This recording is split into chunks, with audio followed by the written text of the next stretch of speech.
और उसकी story share करूं कि वह कैसे हमारे परिवार का हिस्सा बनी, तो हमारे इस फिक्सिंग ईयर चैनल को 500 सब्सक्राइबर तक ले जाइए।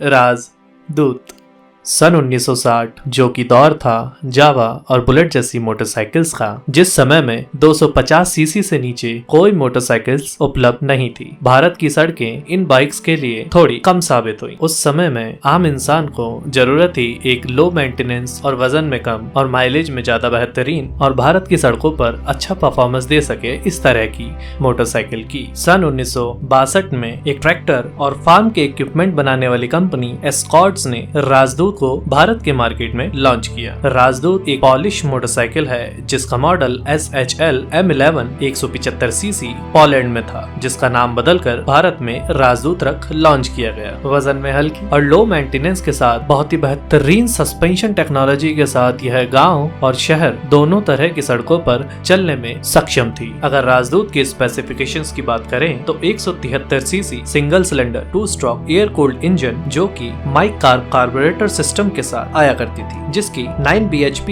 एट 5000 rpm मैक्सिमम और 13.5 न्यूटन मीटर का पीक टॉर्क 3500 rpm पर 3 स्पीड गियर बॉक्स के साथ उपलब्ध था। राजदूत की सेल्स की शुरुआत तो अच्छी हुई, लेकिन उसके बाद इसके सेल्स में हल्की सी कमी आने लगी। राजदूत को सफलता हासिल करने में कई सालों की कड़ी मेहनत करनी पड़ी थी। इस बेहतरीन और आइकॉनिक बाइक को 1970 में अपडेट किया गया। सन 1972 में राजदूत मिनी GTS 175 लॉन्च की गई, जो कि बहुत ही कम वजन की और राजदूत 175 का सेम इंजन का उपयोग कर बनाई गई थी, जिसे कुछ खास सफलता प्राप्त नहीं हुई क्योंकि भारत का मार्केट उस समय में इस तरह की मोटरसाइकिल्स को अपनाने में अक्षम था। परंतु 1973 में ऋषि कपूर की आई एक फिल्म बॉबी में राजदूत GTS 175 को इंट्रोड्यूस किया गया, जिसमें राजदूत मिनी को तो सफलता प्राप्त नहीं हुई पर राजदूत की कॉम को बहुत ही बेहतरीन सफलता प्राप्त हुई। इस फिल्म के क्रेज के कारण राजदूत मिनी को बॉबी नाम पड़ा, जिसे हम आज भी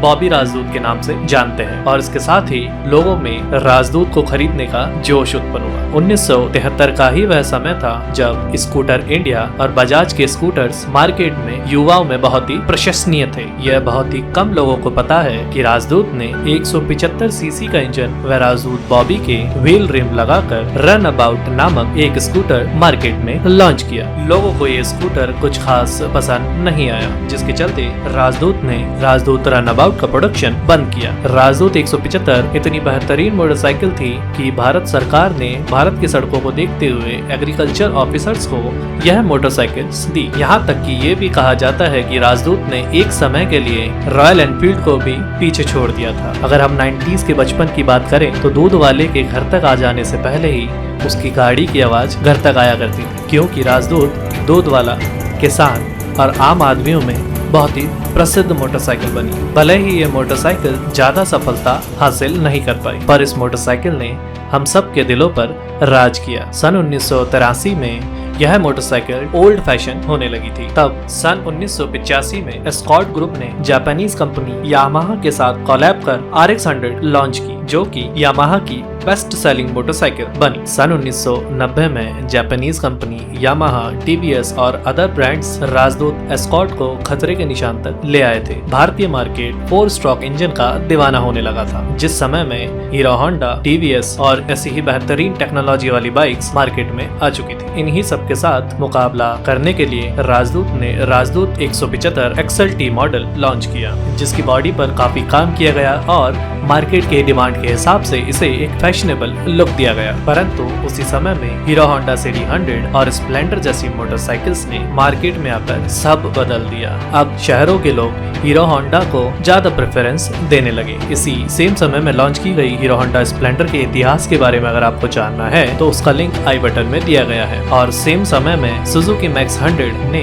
गाँव के लोगों को एक बेहतरीन और दूसरा ऑप्शन दिया। एस्कॉर्ट्स के हाथ से धीरे धीरे बाजी जा रही थी। सन 1998 में एस्कॉर्ट ने अपना आखिरी मॉडल राजदूत एस 175 सीसी लॉन्च किया, जो कि राजदूत का एक बहुत ही शानदार एवोल्यूशन था। जिसमें हीरो होंडा स्प्लेंडर जैसा लुक और हीरो होंडा स्प्लेंडर जैसे ही बिकिनी वेयरिंग का इस्तेमाल किया गया। सन 2000 आते आते एस्कॉर्ट्स ने राजदूत का प्रोडक्शन बंद कर दिया। आपको ये जानकर हैरानी होगी कि MS धोनी की फर्स्ट मोटरसाइकिल राजदूत 175 ही थी। अब यह आइकॉनिक मोटरसाइकिल मार्केट में ना के बराबर है। कुछ ही विंटेज मोटरसाइकिल कलेक्टर होंगे जिनके पास ये मोटरसाइकिल है। मेरे पास भी 1998 की राजदूत इलेक्ट्रॉनिक 175 है। अगर आप चाहते हैं कि मैं उसके बारे में और डिटेल्ड वीडियो बनाऊं और उसकी स्टोरी शेयर करूं कि वह कैसे हमारे परिवार का हिस्सा बनी, तो हमारे इस फिक्सिंग गियर चैनल को 500 सब्सक्राइबर तक ले जाइए। हमारा ये टारगेट पूरा होते ही मैं अपनी राजदूत 175 मोटरसाइकिल को आप सभी के सामने एक डिटेल्ड रिव्यू